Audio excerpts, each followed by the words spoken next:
Segment 2, Trying to Fix It. February 2008, President George W. Bush signs into law $168 billion stimulus package. This is almost entirely tax rebates. October 2008, Bush signs into law the Emergency Economic Stabilization Act, a major component of which is the $700 billion Troubled Asset Relief Program, or TARP. Grade the Bush administration's response to the crisis.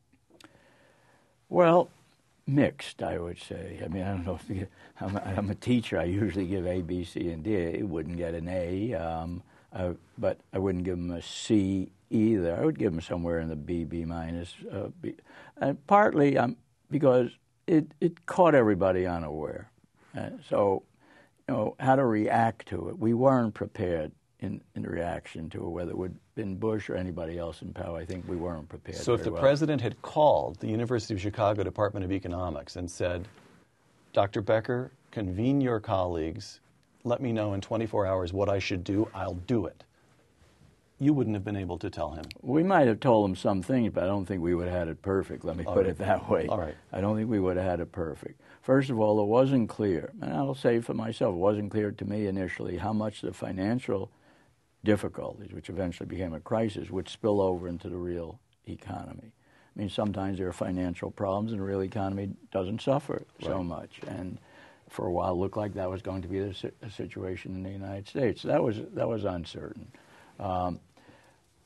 In terms of the overall things that the Bush administration did, I generally believe tax cuts are good. I think they're better than government's increased spending. So if I had to say which stimulus do I prefer, I'd certainly prefer the tax cuts that the Bush administration did than the stimulus package that the Obama administration eventually did pass. Let me just get that out.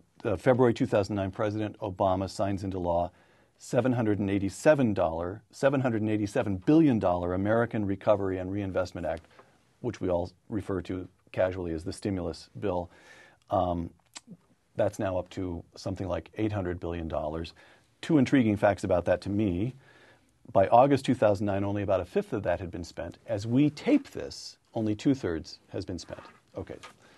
Well, first of all, it's long been known in the business cycle literature that fiscal stimulus in terms of government spending are bad countercyclical policies because they take very long to get implemented. You have to first not only decide on the amount, how they're going to be spent, and so on. And no government has a whole backlog of projects that they can immediately implement. So even if you think fiscal stimulus in principle are a good idea, we know they don't work out very well because of the long lags in getting them spent. And we saw that in this episode.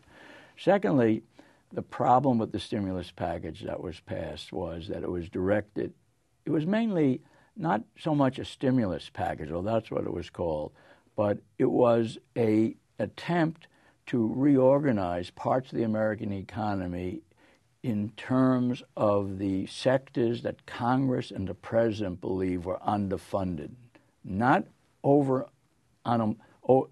too little employment or too much unemployment, but underfunded. They really wanted to see expanded.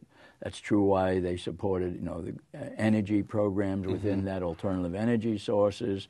They supported higher education support and educational programs. They supported R&D. Some of those may have been worthwhile. They had very little to do with stimulating the economy because these weren't sectors that had much unemployment. So if, let's say, you increase research on wind power, well, you're going to draw people who were doing research or engineering from other activities. These weren't unemployed people. Right. Unemployment is still, as in all recessions, heavily concentrated among the low-skilled, the low-educated people. The educated people, the college graduates, have really quite low unemployment compared to others. The long-term unemployment, which is a serious problem when you deal with unemployment, is concentrated among the less educated and low-skilled. The stimulus package wasn't addressing their needs. So I thought at the time that it would be a failure. I still think it's a failure. It's not easy to get hard evidence to evaluate what the effect of the stimulus was on employment and so on. A lot of the claims that it created X many jobs is complete nonsense. They're counting anybody who's employed by the stimulus without saying, well, what would they have been doing otherwise? Right. And that's the real test. So I think most of that stuff is worthless.